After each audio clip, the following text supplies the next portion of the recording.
김정은 북한 국무위원장과 시진핑 중국 국가주석이 어제 오후 베이징에서 1시간가량 회담을 했습니다. 조만간 열릴 것으로 보이는 2차 북미 정상회담의 의제 등을 미리 조율한 것으로 전해졌습니다. 북중 수교 70주년을 맞아 상호 교류를 확대하고 관계를 더욱 강화하는 방안도 논의했을 가능성이 높습니다. 회담이 끝난 뒤 김정은 위원장과 이설주 여사는 시진핑 주석 부부가 주최한 환영 만찬에 참석했습니다. 만찬은 오후 6시 반부터 4시간 동안 성대하게 진행됐습니다. 중국 정부와 관영 매체들은 김 위원장의 이번 중국 방문이 한반도의 긴장을 완화하고 북중 관계를 강화하는 데 도움이 된다며 기대감을 나타냈습니다. 일제 강제징용 피해자들이 일본 기업의 한국 내 자산에 대해 낸 압류 신청을 법원이 받아들이면서 이 같은 결정문이 신일철주금에 송달이 되면 압류 효력이 발생하게 됩니다. 하지만 배상을 받기까지는 또 쉽지 않은 과정을 거쳐야 하는데 신일철주금 측은 일본 정부와 협의하면서 대응하겠다고 밝혔고 일본 정부는 해당 기업에 불이익이 생긴다면 즉각 조치를 취하겠다는 입장입니다. 쇼트트랙 국가대표 심석희 선수가 폭행 혐의로 구속된 조재범 전 코치를 성폭행 혐의로 추가 고소한 것으로 확인됐습니다. 만 17살 고등학생 때부터 수차례 성폭행과 강제추행을 당했다는 건데 조재범 전 코치 변호인은 부인한 것으로 전해졌습니다.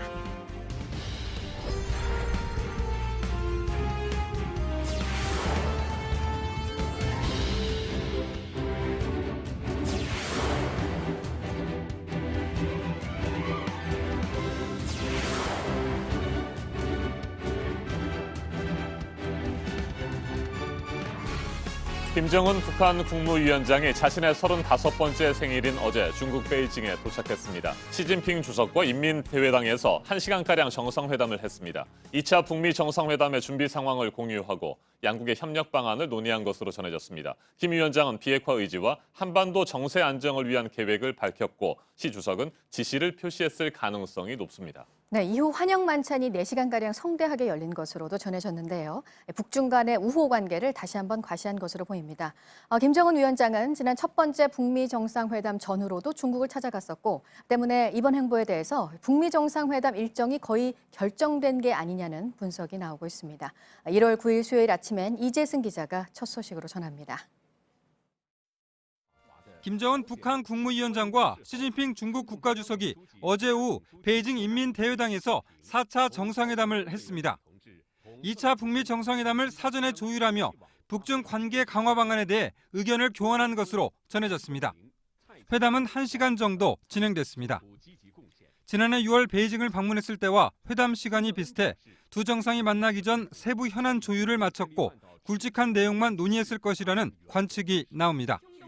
회담이 끝난 뒤 김 위원장과 부인 이설주 여사는 시진핑 부부가 주최한 환영 만찬에 참석했습니다. 만찬은 김 위원장의 생일을 맞아 오후 6시 30분쯤부터 4시간가량 성대하게 진행된 것으로 전해졌습니다. 김 위원장이 베이징에 머무는 시간은 어제와 오늘 이틀이 될 전망인데 오늘은 인근 항구 도시인 텐진을 방문할 것이란 관측이 나옵니다. 이번 방문에는 외교 정책 책임자인 김영철과 이수영 노동당 부위원장, 이영우 외무상, 그리고 노광철 인민무력상 등이 수행했습니다. 김 위원장의 동생인 김여정 당 제1부부장도 동행했습니다. 김의겸 청와대 대변인은 남북, 북중, 북미 간 교류가 서로 선순환해서 또 다른 관계의 진전으로 이어지길 기대한다고 환영했습니다. 중국 관영 매체들도 김정은의 방중이 한반도 긴장 완화와 북중 관계 강화에 도움이 된다며 일제히 기대감을 나타냈습니다. 관영 환구시보는 이번 방중이 새 한반도 정세의 좋은 시작이라며 특히 김 위원장이 생일에 베이징을 방문한 점은 북중 양국 지도자의 친밀한 관계를 보여준다고 평가했습니다. 반면 미국의 워싱턴 포스트는 김 위원장의 4차 방중이 북미 화해 모드가 흔들려도 다른 옵션이 있다는 경고라고 해석했습니다. 북한 입장에선 북미 협상이 안 풀릴 경우에 대비해 우군인 중국과의 밀착을 안전판으로 삼겠다는 포석이라는 겁니다. 여기에 미국과의 무역 협상에서 북한 문제를 지렛대로 삼으려는 중국의 이해관계가 맞아떨어지고 있다고 워싱턴 포스트는 분석했습니다. JTBC 이재승입니다. 김정은 북한 국무위원장과 시진핑 중국 국가주석이 2차 북미 정상회담에 대한 사전 조율을 마친 것으로 전해지는 가운데 북미 정상회담 준비도 속도를 내고 있습니다. 폼페이오 국무장관이 조만간 김영철 부위원장을 만나 정상회담 최종 준비에 나설 것이라는 소식입니다. 워싱턴에서 정효식 특파원이 전합니다. 김정은 위원장이 중국을 방문하고 있고 또한 북미 간 정상회담을 위한 물밑 접촉이 지속되고 있는 것으로 조윤재 주미대사가 우리 시간으로 오늘 새벽 워싱턴 특파원 간담회에서 북미 정상회담 준비회담이 머지않아 열릴 것으로 기대한다며 한 말입니다. 김정은 위원장의 중국 방문과 함께 북미 간 2차 정상회담을 준비하기 위한 물밑 접촉도 활발하게 이루어지고 있다는 겁니다. 북미 협상에 정통한 소식통은 JTBC에 2차 북미 정상회담 준비에 가속도가 붙고 있다며 지난해 11월 북한이 연기한 폼페이오 국무장관과 김영철 부위원장 간 고위급 회담이 조만간 재개될 수 있다고 말했습니다. 지난해 5월 7일, 8일 김정은 위원장 다롄 방문 직후 5월 10일 트럼프 대통령의 장소 발표에 이어 31일 폼페이오, 김영철 라인이 만났던 싱가포르 정상회담 준비 과정을 똑같이 밟아갈 것이란 뜻입니다. CNN 방송은 백악관이 회담 장소를 결정하기 위해 태국 방콕과 베트남 하노이 그리고 하와이를 현장 답사했다고 보도했습니다. 베트남은 하노이 유치를 북미 양국에 적극 제안하고 있고 하와이는 미국이 협상 카드로 제시한 것이란 해석도 나옵니다. 트럼프 대통령이 예고한 바와 같이 북중 조율을 마치는 대로 북미 정상회담 일시 장소를 먼저 발표할 가능성이 있습니다. 폼페이오 장관도 16일 중동 순방을 마치고 돌아오면 김영철 부위원장과 만나 최종 준비 사항을 협의할 것이란 관측도 나옵니다. 워싱턴에서 JTBC 정효식입니다. 대법원이 지난해 10월 말 일본 전범기업 신일철주금은 강제징용 피해자들에게 1억 원씩 배상을 해야 한다고 판결했죠. 하지만 신일철주금과 일본 정부는 1965년 한일 청구권 협정을 앞세워 배상할 수 없다며 계속해서 버티고 있습니다. 결국 우리 피해자들이 신일철주금과 포스코가 합작해서 만든 회사의 주식 8만 1,000주를 대상으로 압류 신청을 했는데 법원이 처음으로 그 신청을 받아들였습니다. 법원의 결정문이 신일철주금 측에 도착하면 관련 절차가 정식으로 시작됩니다. 송우영 기자가 보도합니다. 우리 국민에게 강제 노동을 시켰던 일본 기업의 국내 재산에 대한 압류 조치가 처음으로 결정됐습니다. 대구지법 포항지원은 지난 3일 징용 피해자 이춘식 씨 등이 신일철 주금의 국내 자산에 대해 제기한 압류 신청을 받아들였습니다. 신일철 주금이 포스코와 합작해 세운 철강 부산물 처리 회사 P&R의 주식 중 8만 1,000주가 대상입니다. 법원의 결정문이 신일철 주금에 도착하면 압류 효력이 발생합니다. 이후엔 압류 대상인 주식을 팔거나 양도할 수 없게 됩니다. 앞서 대법원은 지난해 10월 강제징용 피해자들에게 1억 원씩 배상하라며 손해배상 책임을 인정하는 판결을 했습니다. 이후 피해자들이 법원에 압류 신청을 했고 일본 정부는 강한 유감을 표해왔습니다. JTBC 송우영입니다. 일본 전범기업 신일철주금 측은 아베 정부와 협의해서 대응하겠다고 밝혔습니다. 우리 법원의 압류 승인에도 불구하고 신일철주금 측이 계속해서 배상을 하지 않고 버틸 경우 압류된 주식을 강제로 팔아서 현금화하는 절차가 시작됩니다. 이성화 기자가 보도합니다. 신일철주금 관계자는 한국 법원으로부터 관련 서류를 받지 못한 상태이며 일본 정부와 협의하면서 대응하겠다고 밝혔습니다. 이 문제와 관련해 일본 측은 구체적 조치에 대한 검토에 들어간 걸로 알려졌습니다. 3국을 포함시킨 중재위원회를 설치하거나 국제사법재판소에 제소하는 방안을 고려할 수 있습니다. 한일 청구권 협정을 내세우며 우리 정부에 협의를 요청할 수도 있습니다. 신일철주금 측이 배상을 하겠다고 밝히면 압류가 풀릴 수 있지만 그렇지 않을 가능성이 큰 겁니다. 신일철주금이 계속 배상을 거부하면 주식을 강제로 팔아서 현금화하는 절차가 이뤄질 걸로 보입니다. 신일철주금이 가진 P&R 주식 234만 주 중 압류가 된 8만 1,000주가 대상입니다. 한 주당 5,000원으로 약 4억 원 정도입니다.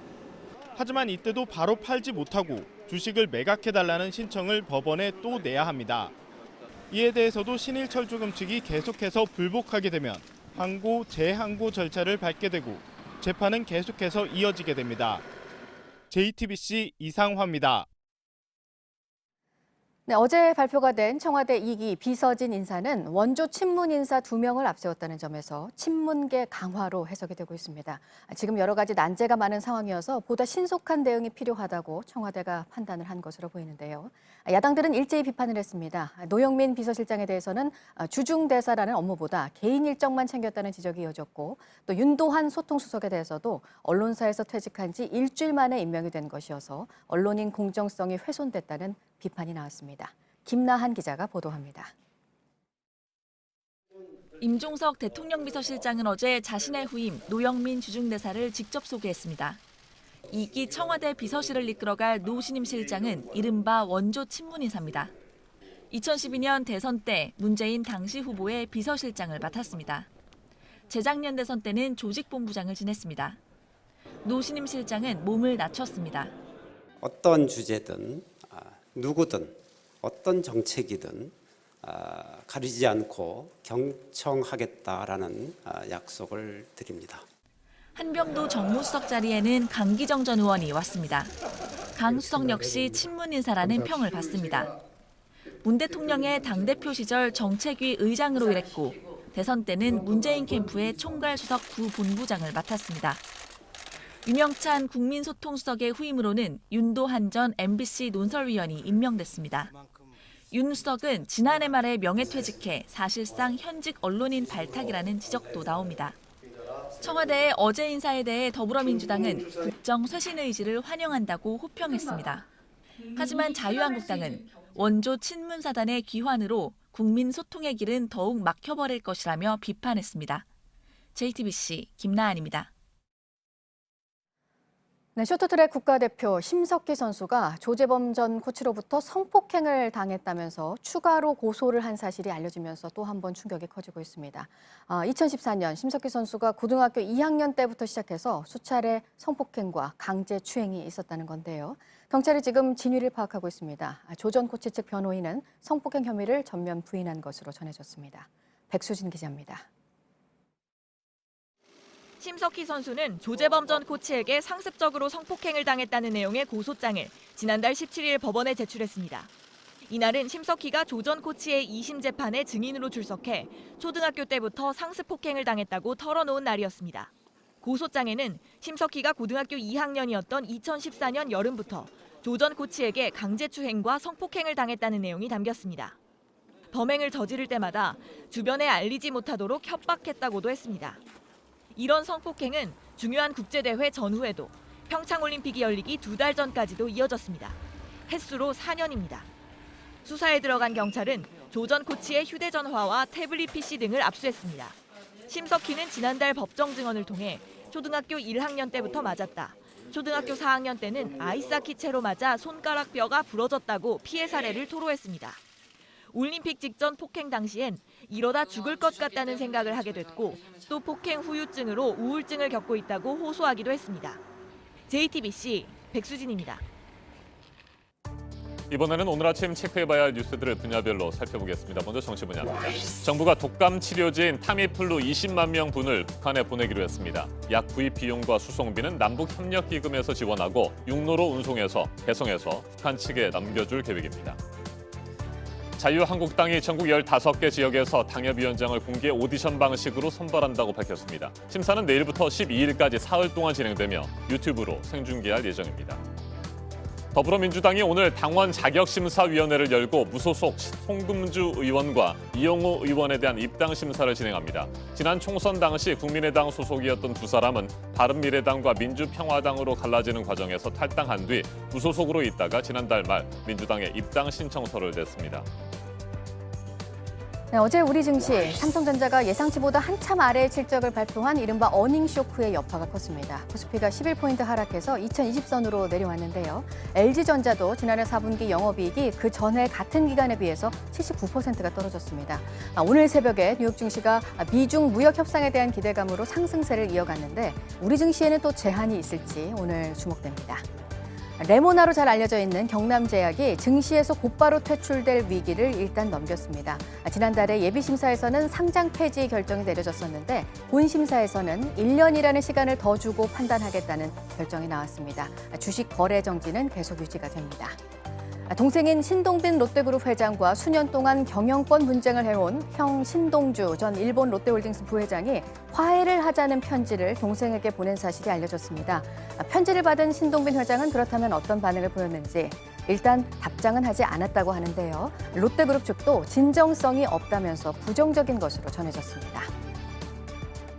계속해서 사회 분야 뉴스입니다. 오늘 새벽 3시 10분쯤 인천 옹진군 백령도 남남서쪽 76km 해역에서 규모 3.7의 지진이 발생했습니다. 피해는 없는 것으로 보입니다. 어제 오후 5시 반쯤 경북 김천시의 한 공장에서 저장 탱크가 폭발해 작업 중이던 20대 근로자가 숨졌습니다. 탱크가 새는지 확인 작업을 하던 도중에 사고가 난 것으로 전해졌는데 경찰이 정확한 사고 경위를 조사하고 있습니다. 어제 저녁 8시 50분쯤 충남 서산시 인지면의 단독주택에서 불이 났습니다. 집주인 80대 이모 씨가 빠져나오지 못하고 숨졌습니다. 경찰은 이 씨가 혼자 잠을 자다가 변을 당한 것으로 보고 화재 원인을 조사하고 있습니다. 가수 아이유 씨가 자신을 둘러싼 부동산 투기 의혹을 직접 반박했습니다. 건물과 토지를 사서 23억 원의 차익을 봤다는 것에 대해서 투기를 목적으로 부당하게 정보를 미리 얻은 건 전부 사실이 아니라면서 자신의 커리어를 걸고 거짓이 없음을 맹세한다고 SNS에 글을 올렸습니다. 그룹 방탄소년단이 지난해 미국 음반 시장에서 두 번째로 높은 앨범 판매량을 기록했습니다. 75만 5천여 장을 판 래퍼 에미넘이 1위였고요. 방탄소년단은 60만 3,300여 장의 앨범이 팔려서 2위를 했습니다. 기획사들이 소속 가수에 대해서 악플을 올리는 사람들에 대해서 강경 대응에 나섰습니다. YG 엔터테인먼트는 그룹 빅뱅과 블랙핑크 등에 대해 루머를 퍼뜨린 악플러들이 검찰에 넘겨진다고 밝혔고 그룹 BNA4의 소속사 WM 엔터테인먼트도 법적 대응을 예고했습니다.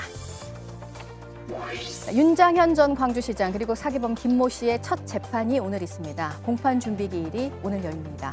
윤 전 시장은 노무현 전 대통령 부인 권양숙 여사를 사칭한 사기범으로부터 돈을 빌려달라는 요구를 받고 송금을 했는데 공천에 대해 도움을 받을 의도가 있었다는 혐의를 받고 있습니다.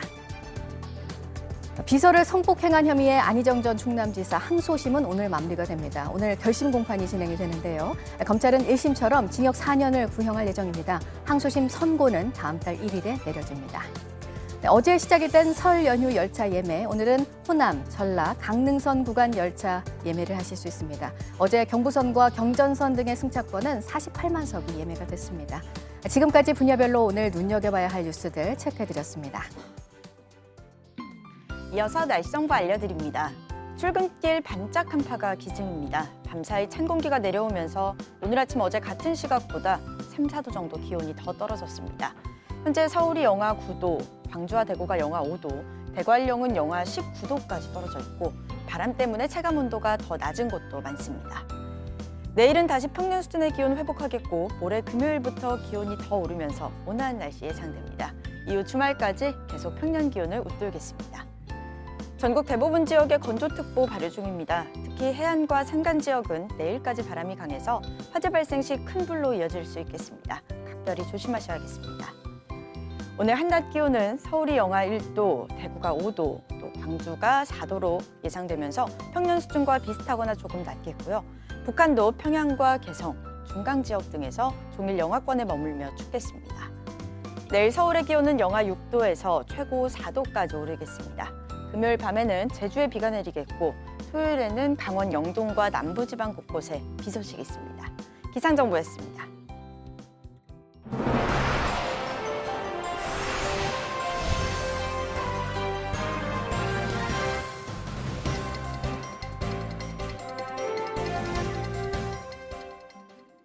길을 가던 고려인 동포 2명이 무차별 폭행을 당했습니다.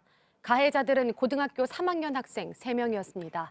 20살이 되는 올해 첫날을 맞아 술을 마시고 폭행을 저질렀다는데 그 장면이 CCTV에 그대로 담겼습니다. 홍지용 기자가 보도합니다. 남자 3명이 누군가를 때릴 듯 주먹으로 위협하며 다가갑니다. 가해자들은 잠시 뒤 피해 남성 2명을 쓰러뜨립니다. 곧이어 주먹과 발로 때리기 시작합니다. 피해자 중 1명이 도망치자 쫓아와서 발로 찹니다. 맞은 이들은 러시아 국적의 고려인 동포였습니다. 2 사람은 사위와 장인 사이였습니다. 가해자들은 집으로 돌아가려는 장인과 사위 일행을 100m 넘게 쫓아갔습니다. 폭행이 수분간 이어졌고 이 모습은 CCTV에 고스란히 담겼습니다. 피해자들은 골목길에서 길을 물었는데 맞았다고 했습니다. Было очень страшно. Чувство, наверное, растерянности, непонятно, что делать, что происходит. 오른쪽 눈을 크게 다친 장인은 서울에서 수술을 받았습니다. 가해자들은 고등학교 3학년으로 졸업을 앞두고 있었습니다. 한국 나이로 20살이 되는 1월 1일 0시부터 술을 마신 것으로 조사됐습니다. 술자리는 2차까지 이어졌다고 합니다. 경찰은 가해 학생 3명을 공동상해 혐의로 입건했습니다. JTBC 홍지용입니다. 해외 연수 기간에 가이드를 폭행하는 등 각종 추태를 부린 경북 예천군 의회 의원들이 연수 비용을 모두 반납하겠다고 밝혔습니다. 하지만 의원직을 사퇴하라는 목소리는 더욱 커지고 있습니다. 경찰 수사도 속도를 내고 있습니다. 윤두열 기자입니다. 예천군 의회는 하루 종일 조용했습니다. 의장을 제외한 다른 의원들의 모습은 보이지 않았습니다. 의회 밖엔 의원 전원이 사퇴하라는 현수막이 붙었습니다. 청와대 국민청원엔 규탄성 청원이 30건 넘게 올라왔습니다. 폭행을 한 박종철 의원을 넘어 예천군 의원 전체를 향해 분노가 번지는 모양새입니다. 폭행 사실을 신고하려는 가이드를 옆에 있던 의원들이 말렸고 사과로 왔습니다. 사과로. 끊어보세요. 폭행 합의금도 함께 마련했습니다. 호텔 고성방가, 버스 음주 등도 모두 같이 한 일이기 때문입니다. 주지를 시켰는데도 뭐 아무 것 없이 버스 뒤에서 모여가지고 술 먹고 노래 부르고 박수 치고 떠들고. 특히 한 의원이 접대부를 불러달라고 했다는 의혹은 불붙은 민심에 기름을 부었습니다. 대부분 의원이 소속된 자유한국당은 철저한 진상조사를 약속했습니다. 하지만 폭행 당사자인 박 의원은 이미 탈당했습니다. 경찰은 어제 오전 연수를 함께 간 의회 직원을 참고인으로 불러 조사했습니다. 곧 가이드를 상대로 이메일 조사를 끝내면 다음 주 초쯤 박종철 의원을 부를 계획입니다. JTBC 윤두열입니다. 강원랜드 채용 비리를 주도한 최흥집 전 강원랜드 사장에게 징역 3년의 실형이 선고됐습니다. 재판부는 유력자의 청탁이 있었다는 점과 채용 과정 전반에 부정이 있었다고 인정했습니다. 청탁을 한 것으로 지목된 권성동, 염동열 의원 재판에 어떤 영향을 줄지 주목됩니다. 김백기 기자입니다. 춘천지법은 최용집 전 사장이 교육생 부정선발에 광범위하게 개입했다고 판단했습니다. 교육생 채용은 서류, 인적성 검사, 면접으로 진행되는데 각 단계마다 점수 조작에 관여했다는 겁니다. 2012년 1차 교육생의 89%, 2013년 2차 교육생 전원이 청탁 대상자라는 게 법원 판단입니다. 재판부는 특히 최 전 사장이 유력자의 청탁을 받아 특정인을 채용하는 범행을 주도했다고 명시했습니다. 취업 준비생들에게 박탈감과 상실감을 안겨줬고 공공기관에 대한 불신을 가중시켰다는 게 형량을 징역 3년으로 정한 이유입니다. 재판 중 보석으로 풀려났던 최 전 사장은 보석이 취소돼 법정 구속됐습니다. 최 전 사장의 지시를 받고 점수를 조작한 전 이사팀장도 징역 1년의 실형을 선고받았습니다. 앞서 최 전 사장은 지난해 11월 결심 공판에서 권성동, 염동열 의원이 직접 채용 청탁을 했다고 밝혔습니다. 청탁을 한 혐의를 받고 있는 권성동 의원은 오는 28일 재판을 앞두고 있습니다. 최 전 사장은 이 재판에 증인으로 소환될 예정입니다. JTBC 김백기입니다. 김정은 북한 국무위원장의 이번 중국 방문은 JTBC 취재 결과 지난달 초부터 미리 계획됐던 것으로 파악됐습니다. 북한 매체들도 김 위원장의 중국 방문 소식을 이례적으로 신속하게 알렸습니다. 박현주 기자가 보도합니다.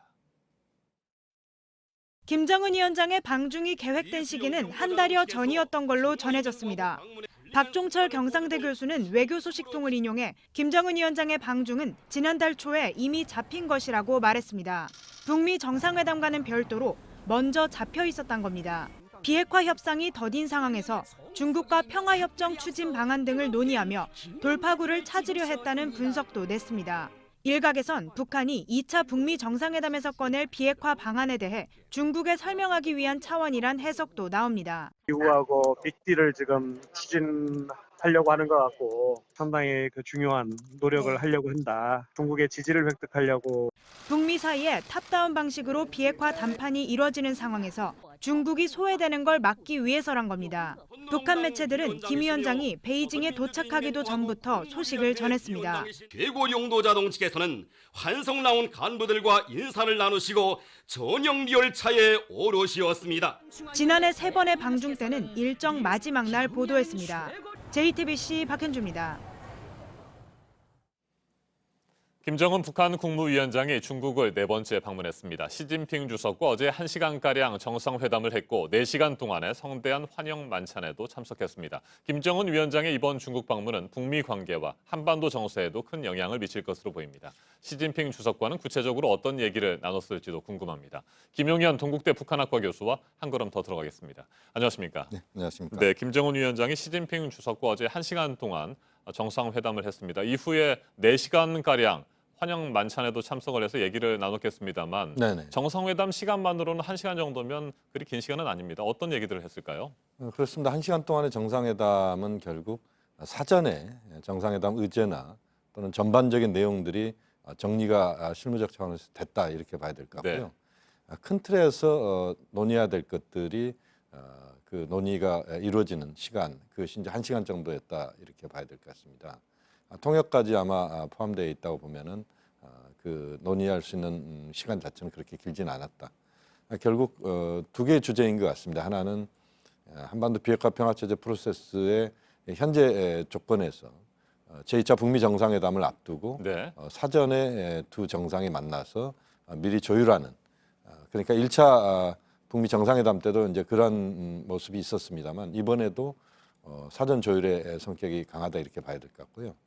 또 하나의 측면은 중국도 그렇고 북한도 그렇고 북미 정상회담을 앞두고 트럼프 대통령을 압박하는, 다시 말씀드리면 제재 완화를 촉구하고 또 평화협정 체결을 할지 전반적으로 북중 간의 관심사를 사전에 조율하면서 트럼프 대통령에게 제2차 북미 정상회담의 조기 개최, 또 그 과정에서 북한과 중국이 논의하고 있는 것들을 중심적으로 다뤄야 된다. 이것을 압박하는 그런 카드로 방중이 이루어졌다고 볼 수 있습니다. 네, 2차 북미 정상회담에서 이른바 빅딜이 이루어질 가능성도 있다, 뭐 이런 얘기들이 나오고 있는데 북한 비핵화와 관련해서 구체적인 뭐 계획이라든지 이런 부분들에 대해서 그러면 시진핑 주석에게 얘기를 했을까요? 저는 뭐 그 논의는 실무적 차원에서부터 어제 정상회담에서도 논의가 이루어졌을 것으로 보입니다. 왜냐하면 북한, 중국 입장에서는 현재 국면을 풀어가는 데 있어서 계속 비핵화 평화체제 프로세스가 지체되고 있는 상황, 그 상황에서 뭔가 돌파구를 만들어야 된다. 이게 북중 정상 간의 공통의 관심사였다 이렇게 봐야 될 것 같고요. 또 하나는 이제 어차피 북미 정상회담이 곧 개최되는 지금 조건에서는 충분히 비핵화 문제에 대해서 북중 정상이 사전에 그것을 조율하는, 그것을 통해서 중국의 입장도 전달이 되고 또 북한도 북미 정상회담을 앞두고 중국 측에 사전에 설명하는 그런 자리로서의 의미가 이번 정상회담이 있다. 그렇게 본다면 충분히 그런 논의들이 이루어졌을 것으로 보입니다. 네, 워싱턴 포스트의 보도 내용이 상당히 관심을 모으고 있는 상황입니다. 북미 화해 모드가 흔들려도 다른 옵션이 있다는 사실을 중국과 북한이 트럼프 대통령에게 보여주는 신호다. 뭐 이런 분석도 있습니다. 그런데 실제로 트럼프 대통령이 김정은 위원장이 이번 방중에 대해서 사전에 알고 있었을까? 이 부분에 대해서도 궁금해지는데 이 부분은 어떻게 보십니까? 트럼프 대통령에게 저는 뭐 통보는 됐을 거라고 봅니다. 다만 이제 미리 오래전부터 준비되어 왔던 그 상황이었는지 또는 최근에 북중 정상회담이 준비가 됐던 것인지에 대해서는 좀 더 확인이 필요한 부분이 있습니다만 어쨌든 트럼프 대통령에게 그 정상회담에 대한 준비 과정이랄지 그 속에서 전달은 됐을 것이다. 중국이 아마 그 전달을 했을 가능성이 있다고 보는데요. 보다 이제 중요한 것은 이제 지금 국면에서 북미 정상회담을 앞둔 상황에서 북중 정상 간의 만남, 또 그 정상회담에서 현안들에 대한 여러 가지 이제 논의가 있을 수밖에 없는데 역시 중국도 그렇고 북한도 그렇고 미중 간의 정상회담이 지난번에 부에노스아이레스에서 있었지 않습니까? 그 이후의 일련의 과정에서 북한은 중국과의 협조 속에서 미국이 제재 완화를 지금 해주지 않고 있는 상황에 대한 네. 불만들을 북중 간의 정상 간의 만남을 통해서 그것을 우회적으로 압박하는 뭐 그런 모습을 띠고 있는 것이 이제 어제부터의 정상 간의 북중 정상 간의 만남에서 이제 확인되고 있다 이렇게 봐야 될 것 같고요. 네. 여전히 이제 중요한 것은 북한 또 중국 입장에서는 트럼프 정부를 압박하는 그래서 트럼프 정부의 적극적인 어떤 움직임을 촉구하는 이런 차원에서의 공동의 어떤 입장들이 그 어제부터 트럼프 대통령 향해서 나오고 있다 이렇게 봐야 될 것 같습니다. 네. 김정은 위원장은 지난 1월 1일 신년사에서 네. 북미 협상에 중국과 러시아 등을 참여시키는 다자구도에 대한 의지를 밝히지 않았습니까? 네네. 이와도 뭐 밀접한 관련이 있어 보입니다. 이번 중국 방문이 말이죠. 그렇습니다. 이제 아마 그 하나 예상할 수 있는 부분은 김정은 위원장이 러시아를 또 방문하는 것 아니냐 하는 그런 우리가 예상도 할 수가 있는 부분인데요. 그것이 지금 당장 이루어질지는 좀 더 지켜봐야 되겠습니다만 김정은 위원장 입장에서는 현재 북한과 미국 간의 직접 대화를 통해서 문제를 풀어가는 그 방식의 큰 틀은 유지할 걸로 보입니다. 다만 이제 그 과정에서 북한 입장에서는 미국이 그렇게 적극적으로 움직이지 않는다라고 할 때는 네. 중국과 러시아를 동원해서 그 두 국가를 좀 더 그 배경으로 해서 적극적으로 미국을 압박하는 뭐 그런 행보를 펼치겠다. 그것이 이제 다자구도의 표현이라고 봐야 될 것 같고요. 또 그 과정에서 이제 정전 체제 이야기에 대한 그 언급도 지난 신년사에 나왔는데 중국이 앞으로 평화 체제를 평화 협정을 만들어가는 데 있어서 중국의 역할을 이제는 공식화시키겠다.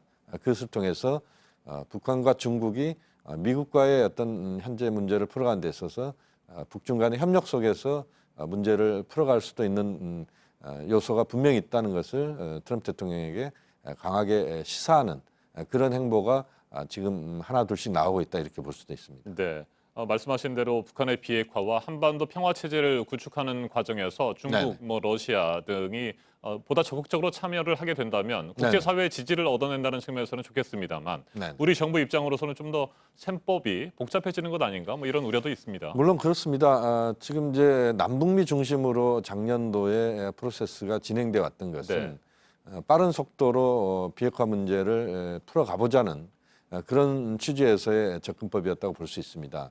그 부분은 저는 일정 정도 성공했다고 봅니다. 네. 그래서 북한의 핵실험이나 또는 ICBM 미사일 발사가 전혀 없었고 북한에 몇 개의 조치가 있었습니다. 또 미국도 군사훈련 중단을 비롯해서 북미 정상회담도 개최가 됐었고요. 그것은 큰 성과라고 봅니다. 다만 이제 올해부터의 상황은 좀 달라지고 있다. 그러니까 평화협정 체결 문제를 비롯해서 전반적으로 현재 비핵화 문제를 풀어가는 데 있어서 이제는 중국이 개입할 수밖에 없는 상황이고 또 그 상황을 우리가 애써 부인할 수는 없다고 봅니다. 그렇게 본다면 그 구도를 우리가 부담스러워할 게 아니고 이 구도는 어쩔 수 없는 상황일 수도 있다는 것이고 그렇게 보면 현 구도 속에서 얼마만큼 우리가 새로운 접근법들을 또 찾아내느냐 지금 이제 남북미에서 중국까지 포함된 이 구도를 얼마만큼 이제 우리가 활용하느냐 이 부분도 매우 중요한 요소라고 봅니다. 네, 김정은 위원장은 어제에 이어서 오늘까지는 베이징에 머물 가능성이 높아 보입니다. 오늘도 네네. 시진핑 주석을 한 번 더 만날 가능성이 있고요. 네네. 뭐 또 다른 일정들도 소화하겠죠? 그렇습니다. 이제 김정은 위원장이 3박 4일 일정을 소화하고 있는데요. 사실상 이틀간의 중국 방문이다 이렇게 보시면 됩니다. 네. 왕복하는 데 있어서 워낙 시간이 많이 걸리기 때문에 기차 여행은 한 12시간 이상씩 지금 걸리는 그런 여정을 지금 펼치고 있습니다. 그렇게 보면 그 이틀 정도의 시간인데 오늘은 아마 김정은 위원장이 시진핑 주석과 오전 정도에 다시 한번 정상회담을 통해서 어제 나눴던 큰 틀에서 이야기를 오늘은 좀 더 구체적으로 이야기를 나누는 비핵화 문제랄지 또는 평화협정 체결 문제랄지 또는 북중 간의 현안들을 논의할 것으로 보이고요. 뭐 그러면서 아마 이제 다른 지방으로 이동 이야기가 나오고 있는데 아마 한 군데 정도 다른 지역을 오늘 오후 정도에 가서 내일 그 시찰을 하고 그 다음에 이제 귀국하는 그런 경로를 밟을 가능성이 있다고 봅니다. 네, 한 가지만 질문 더 드리겠습니다. 짧게 답변해 주시면 네네. 되고요. 지난해 2차, 3차 중국 방문 때는 다롄과 베이징을 비행기로 가지 않았습니까? 네네. 이번엔 왜 또 특별 열차를 이용한 거죠? 특별 열차 이용은 뭐 여러 가지 의미가 있습니다. 하나는 이제 김정은 체제가 매우 안정적이다라고 하는 것을 보여주는 부분도 있고, 또 이번 그 방중이 사전에 상당한 준비가 이루어진 속에서 진행됐다는 것도 우리가 볼 수 있는 그런 열차 여행이었다고 볼 수가 있겠습니다. 알겠습니다. 여기까지 듣겠습니다. 김용현 교수님 말씀해 들었습니다. 미국 백악관이 2차 북미 정상회담 장소를 결정하기 위해서 현장 답사를 했다고 CNN이 보도했습니다. 태국 방콕과 베트남 하노이 그리고 하와이를 살펴봤다는 겁니다. 지난달 트럼프 대통령은 회담 장소로 3곳을 검토하고 있다고 밝힌 바 있습니다. 백종훈 기자가 보도합니다. 미국 백악관의 현장팀이 방콕과 하노이, 하와이를 방문했다. CNN은 북미 정상회담 계획 수립과 관련된 정부 관계자를 인용해 이렇게 보도했습니다. 백악관 측이 회담 후보지 3곳을 둘러봤다는 겁니다. CNN은 아직 백악관이 최종 결정을 내리진 않았다고 했습니다. 또 북한과 미국 실무 관계자들이 이와 관련해 만나진 않았다고 덧붙였습니다. 앞서 트럼프 대통령은 현지 시간 6일 북미 정상회담 개최 장소를 협상하고 있고 곧 발표될 것이라고 말했습니다. 거론된 곳 중 베트남 하노이의 경우 베트남 측이 회담 유치 뜻을 밝히기도 했다고 CNN은 전했습니다. 하지만 CNN은 외교 전문가를 인용해 북한이 같은 공산 국가로서 베트남과 비교되는 걸 꺼릴 수 있다고 보도했습니다. 조셉 윤 전 국무부 대북정책 특별 대표는 하와이는 북한 대사관이 없는 게 단점이라고 했습니다. 북한이 평양에서 회담을 열고 싶어 하지만 미국이 동의하기 어렵다고 CNN은 덧붙였습니다. JTBC 백종훈입니다. 아동과 청소년을 상대로 성범죄를 저질러서 유죄 판결을 받은 목사들 절반 가까이는 목회 활동을 이어가고 있다는 소식 전해드렸었습니다. 이 가운데 신상정보 공개 대상자들도 있습니다. 실제 살고 있는 곳 중요한 정보죠. 그런데 등록이 돼 있는 주거지에 살고 있지 않은 경우도 있었습니다. 이에 대한 처벌도 받지 않고 있습니다. 박병현 기자입니다. 문을 두드려도 인기척이 없고 방충망은 뜯겨져 너덜너덜합니다. 아까 시스템에 보니까 2013년 원로 목사 김모 씨는 2013년 4월 아동 성추행으로 성범죄 신상정보 공개 대상자가 됐습니다. 자신의 신도이자 내연녀의 7살, 9살, 두 딸을 6년간 11차례에 걸쳐 성추행했습니다. 수소문 끝에 찾은 김 씨는 전북 장수군의 한 별장에 살고 있었습니다. 등록 주거지에서 차로 1시간 반 걸리는 곳입니다. 여기 계시면 안 되잖아요. 왜요? 근데 이제 우리 집 식구가 이제 여기가 있거든요. 이게 원래 목사님 집이라고요? 네. 출장 목회도 나가고 집에 갔다 온지 알면서도 장로 교당에서 부흥집회 오라고 집회도 갔다 오고 그거는 별장 옆 수련원도 운영합니다. 교인들이 여름에는 이제 학생들이 수련회를 이제 오고 그러거든요. 교회 신도였던 14살 청소년을 성폭행하고 사진까지 촬영해 5년을 복역했던 목사 최모 씨. 성범죄 신상정보에 공개된 주택에서 최 씨를 찾을 수는 없었습니다. 한 2달에 한 번이나 올라온가 했었어요. 수소문 끝에 만난 최 씨는 가족 병간호로 거주지를 잠시 비운 것이라고 주장했습니다. 목표하는 것이 없으니까 원래 원 주거지는 거기니까요. 하지만 주민들은 최 씨가 부인의 교회에서 목회 활동을 한다고 말합니다. 남자 목사님이 예배를 보고 계신지에서요. 남자 목사님 누구세요? 현행법상 신상정보 공개 대상 성범죄자가 실거주지를 거짓으로 신고할 경우 1년 이하 징역 또는 500만 원 이하 벌금에 처해집니다. 탐사플러스 박병현입니다. 어린아이들을 상대로 성범죄를 벌인 목사들이 왜 이렇게 목회 활동을 계속하고 있는지 교단에서 징계를 안 하고 있어서입니다. 모르기도 했고 알고도 묵인하기도 했습니다. 이어서 최하은 기자입니다. 2017년 10월 한 교단 신문에 실린 소식입니다. 목사 A씨가 실명 판정을 받아 도움이 필요하다는 내용입니다. 하지만 해당 목사는 친딸을 상습적으로 성폭행한 혐의로 징역 14년을 선고받아 지금도 복역 중입니다. 복역 중인가요? 기존 계시다면 기존 계신가 보다 이렇게만 우리가 알 수 있죠. 세종시에서 교회를 운영한 목사 노모 씨는 신도를 16살부터 7년간 수차례 성폭행한 혐의로 징역 12년을 선고받았습니다. 흉기를 들고 죽여버리겠다거나 찍어둔 동영상을 유포하겠다며 협박한 사실도 드러났습니다. 그런데도 소속 지방회는 교회 운영을 노 씨 아내에게 넘겼습니다.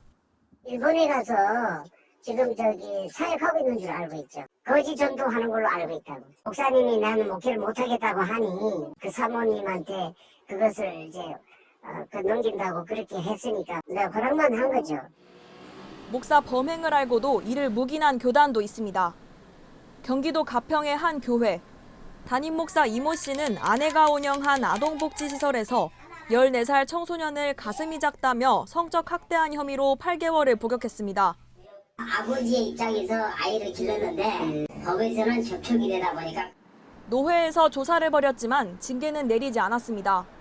모두만 안고 가야 될 부분이다라고 생각하고 교회는 종교분리의 원칙이 있기 때문에 사회에서 그렇게 시정이 되었다 할지라도 충남 서산의 한 교회 목사 박모 씨는 지적 장애를 가진 13살 아이를 성폭행한 혐의로 1년 6개월형을 살았습니다. 출소한 박 씨에게 지방회는 근신 조치만 내렸고 총회엔 징계 사실도 알리지 않았습니다. 사람이니까 이제 누구나 실수를 할 수 있으니까 정식으로 교단으로 보고될 경우에는 파직이에요. 교단의 방치와 묵인 속에 성범죄를 저지른 목사들은 교회로 돌아오고 있습니다. 탐사플러스 최하은입니다. 삼성 이건희 회장 집 공사비 33억 원을 회사 돈으로 내준 혐의로 얼마 전 검찰이 삼성물산 임직원들을 재판에 넘긴 바 있습니다. 그런데 딸인 이부진 호텔신라 사장의 집 공사비도 삼성물산이 대신 내줬다는 의혹이 나왔는데요. 정의당은 삼성물산과 이부진 사장을 검찰에 고발하겠다고 밝혔습니다. 박영우 기자입니다. 서울 한남동에 있는 이건희 회장의 자택입니다. 바로 옆에는 이 회장의 맏딸인 이부진 호텔신라 사장이 사는 집이 있습니다. 그런데 2006년 이 집의 수영장 등을 공사했을 때 삼성물산이 비용을 대신 냈다는 주장이 나왔습니다. 이부진 회장 자택에 수영장을 신축을 했습니다. 지상 4층에 지하 2층입니다. 거기에 지하 2층에 수영장을 만들었고요. 삼성물산으로부터 공사를 맡아서 이 사장 집에 실내 연못과 수영장 공사를 했고 돈도 삼성물산에서 받았다는 겁니다. 당시 삼성물산에서 받은 작업 지시 메일과 세금 계산서도 공개했습니다. 지난해 말 검찰은 이건희 회장 집 공사비 33억 원을 회사 돈으로 내준 혐의로 삼성물산 임직원 3명을 기소했습니다. 그런데 삼성물산에서 딸 이부진 사장 집 공사비도 내줬다는 의혹이 나온 겁니다. 삼성물산 측은 2005년 이부진 사장 집을 새로 지었는데 1년 뒤 문제가 생겨서 수리를 해준 것이라고 설명했습니다. 정의당은 삼성물산과 이부진 사장을 검찰에 배임 혐의로 고발할 예정입니다. JTBC 박영우입니다. 내성을 우려해서 제한적으로 처방이 되죠. 항생제가 달걀에서 나왔다는 소식이 전해지면서 소비자들 또 한 번 먹거리에 대한 불신이 커지고 있습니다. 항생제 달걀이 확인되고 정부의 조치에 대해서도 마찬가지인데요. 얼마나 회수가 됐는지 파악도 못하고 있습니다. 시민들에게 관련 정보를 제대로 알려주지도 않고 있습니다. 배양진 기자입니다. 계란에서 항생제가 검출된 건 지난해 9월과 10월, 11월 3차례입니다. 이걸 미리 알 방법은 없었을까? 인터넷 사이트 식품안전나라에는 항생제가 나온 계란 목록이 올라와 있었습니다. 그러나 시민이 찾아보긴 어렵습니다. 항생제 이렇게 검색을 한번 해보시겠어요? 분류가 안 되어 있어서 아무튼. 이름을 외우기도 힘든 성분명을 정확히 입력해야만 검색할 수 있습니다. 못 찾을 것 같아요. 엘로플록사신이라는 용어를 처음 들어보기도 하고. 그나마 휴대전화 어플에선 검색 항목을 찾을 수도 없습니다. 아니 왜 휴대폰은 안 되고 컴퓨터는 돼요? 시중에 팔린 항생제 계란이 얼마나 회수됐는지도 파악되지 않았습니다. 식약처가 회수 조치를 내리지만 실제 회수 작업은 유통업체가 하고 보고도 받지 않기 때문입니다. 2년 전 살충제 계란은 전체의 10%만 회수해 폐기했습니다. 계란에서 항생제가 나오기까지도 문제지만 나온 뒤 관리도 부실했다는 지적입니다. JTBC 배양진입니다. 자유한국당이 넉 달을 끌어오던 5.18 진상조사위원 윤곽을 확정했습니다. 논란이 됐던 지만원 씨는 배제하는 것으로 전해졌습니다. 지 씨는 나경원 원내대표를 직설적으로 비난했고 일부 친박계 인사도 가세했습니다. 지만원 씨는 광주 민주화운동을 북한군 특수부대 소행이라고 주장해 재판을 받고 있습니다. 노진호 기자가 보도합니다. 아니 지가 당대표면 당대표지. 지가 왕이야 보니까. 김한원 씨와 지지자들이 나경원 원내대표 지역 사무실로 모였습니다. 막말과 욕설이 이어졌습니다. 같은 게 있어? 쫓아내. 나경원 사퇴하라. 그러니까. 당 지도부가 지 씨를 5.18 진상조사위원 후보에서 제외하려고 하자 격렬하게 항의한 겁니다. 앞서 지 씨는 같은 이유로 김성태 전 원내대표 사무실에서도 시위를 벌였습니다. 한국당 관계자는 김한원 씨를 위원회에 포함시킬 수는 없을 것이라고 말했습니다. 그러나 일부 친박계 의원은 항의했습니다. 이분 그렇게 이상한 분 아닙니다. 꼴통 아닙니다. 5.18 관련 허위사실 유포 혐의로 재판을 받는 지 씨를 5.18 진상조사위원회에 올리자는 주장입니다. 바른미래당 등 야당은 자유한국당은 전두환 전 대통령과 이심전심 행보인가라며 한국당을 비난했습니다. JTBC 노진호입니다.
(5.18) 민주화 운동의 진실을 명확하게 밝히고 광주 시민들과 국민에게 사죄하는 것과 함께 전두환 씨가 책임을 져야 할 또 하나는 아직까지 내지 않고 버티고 있는 1,000억 원대 추징금입니다.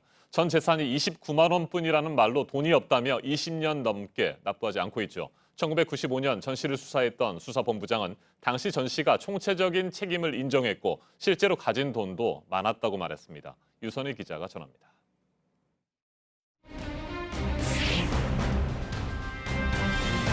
나 같은 사람한테는 해당되지 않지만은 조만한 권력이 있다고 해서 권력을 남용하는 이런 사회가 되면 이건 선진국 될 수가 없어.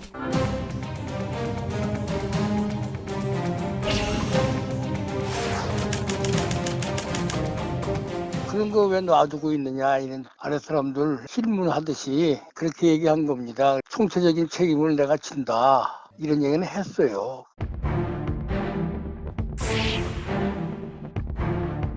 어떻게 그분에 대한 추징금 완수를 이유로 부인의 재산을 공멸처분할 수 있다는 것인지 제 상식으로는 도무지 이해가 가지 않아요.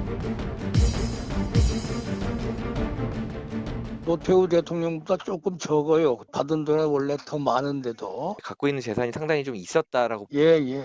내가 그랬거든요. 잘 갖고 계시다가 나중에 확정되면 그때 추징금 내십시오.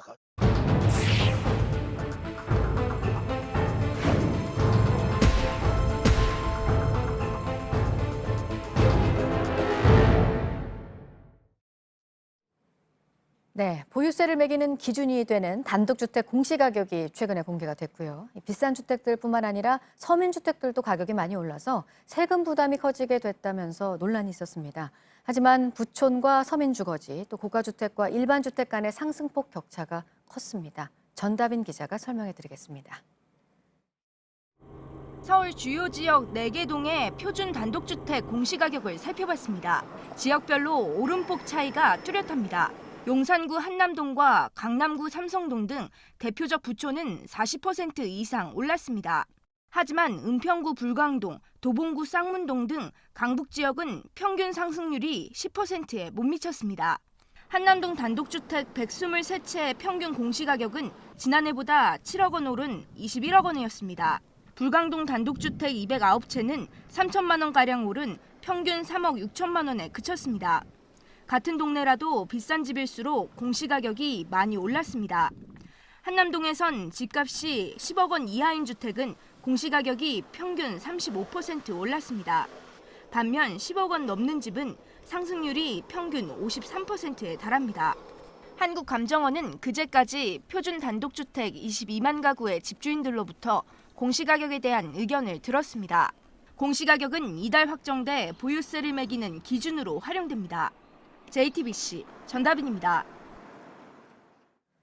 들으신 것처럼 이렇게 비싼 고급 주택들과 일반 서민주택들의 공시가격 상승폭의 격차가 뚜렷했고요. 이에 따라서 서민주택에도 보유세 폭탄이 매겨질 수 있다는 일부 주장도 사실과 거리가 있는 것으로 나타났습니다. 이어서 송지혜 기자가 보도합니다.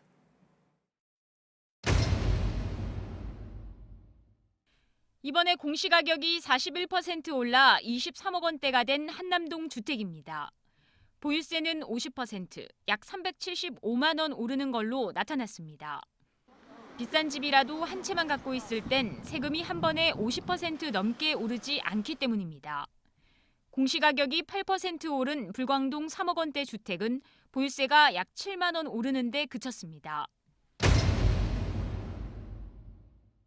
정부가 밝힌 인상 기준은 얼마나 시세와 가깝느냐는 겁니다. 최근 가격이 급등한 지역일수록 혹은 비싼 집일수록 시세와 격차는 큽니다. 시세를 따라가려면 공시가격도 크게 올라야 합니다.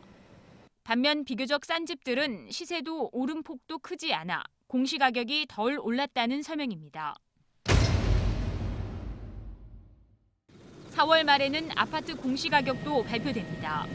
인상 기준은 단독주택과 같습니다. 시세가 많이 오른 아파트, 고가 아파트일수록 공시가격도 많이 오를 것으로 보입니다. 다만 체감 인상폭은 단독주택보다는 작을 것으로 보입니다. 단독주택은 평균적으로 공시가격이 시세의 50%에도 못 미치지만 아파트는 65% 수준으로 상대적으로 높기 때문입니다. JTBC 송지혜입니다. 도로와 인도에 걸쳐서 차를 주차를 하시는 분들, 주차난이 심각한 지역에서는 지자체들도 방치를 하고 있는 상황입니다. 지나가는 사람, 또 지나가는 차들에게 얼마나 위험한지 지금부터 보여드리겠습니다. 밀착 카메라로 윤재영 기자가 취재했습니다. 양쪽으로 차가 주차된 길, 반대편에서 오는 차를 피하며 아슬아슬 차가 달립니다. 교차로에서 버스와 마주쳤습니다. 차가 지날 공간이 나오지 않습니다. 앞뒤로 몇 번 움직인 뒤에야 가까스로 교차로를 지납니다. 영상에 등장한 왕복 2차선 도로입니다. 보다시피 끝이 보이지 않을 정도로 차들이 양쪽으로 주차되어 있고 모두 한쪽 바퀴를 이렇게 인도에 걸치고 있습니다. 소위 개구리 주차라고 불리는데요. 이 때문에 오갈 수 있는 인도와 차도 모두 폭이 좁아진 상황인데 실제 통행에 어떤 영향이 있을지 한번 지켜보겠습니다. 좁아진 도로에 중앙선을 무시하는 차들이 많습니다. 이 구간에는 버스도 다닙니다. 차들은 버스 옆을 아슬아슬하게 피해 다닙니다.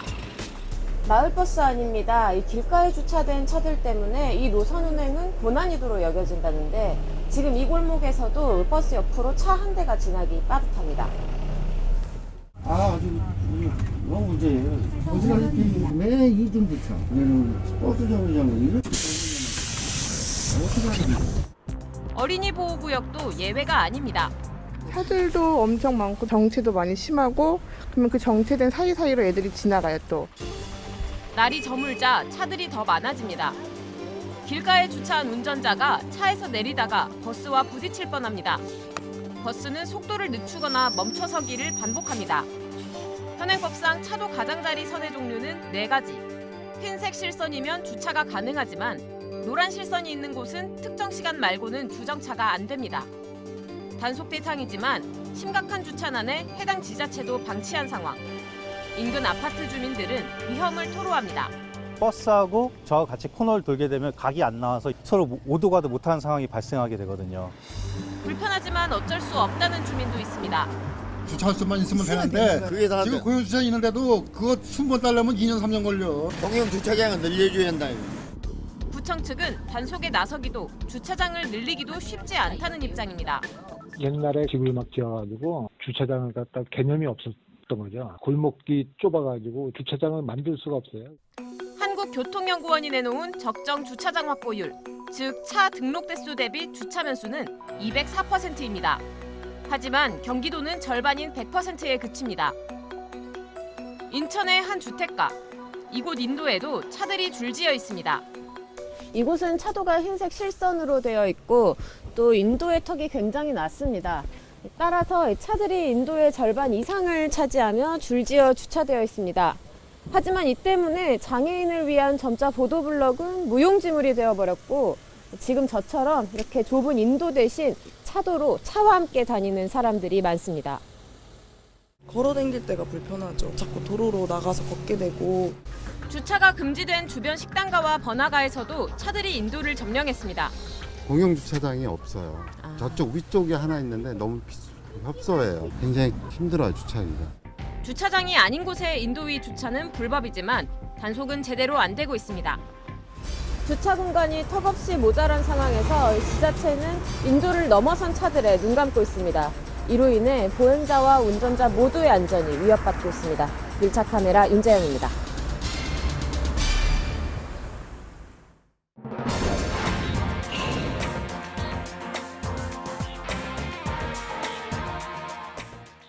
네, 우리가 흔히 약국에서 사는 상처 연고를 포함해서 일반 의약품 공급 가격이 새해 들어서 오르고 있습니다. 소비자들이 살 때 내는 가격도 이제 순차적으로 영향을 받을 텐데요. 보도국 연결해서 알아보겠습니다. 안태훈 기자, 줄줄이 가격이 오른다 이런 소식 요즘 많이 전해드린 것 같습니다. 일반 의약품도 그렇네요. 네, 그렇습니다. 우선 동화제약의 후시딘, 상처약품이죠. 그리고 광동제약의 쌍화탕 등 주요 일반 의약품의 공급 가격이 올랐습니다. 제약업계에 따르면 후시딘의 경우에 11%에서 15%, 쌍화탕은 15% 상승했습니다. 이 밖에 우황청심원 등의 공급 가격도 올랐습니다. 제약사 측은 원자재 가격 상승에 따른 불가피한 인상이다라는 입장입니다. 물론 소매 가격은 개별 약국에서 정합니다. 다만 이처럼 공급 가격이 오름에 따라서 소매 가격도 상승할 것으로 전망되고 있습니다.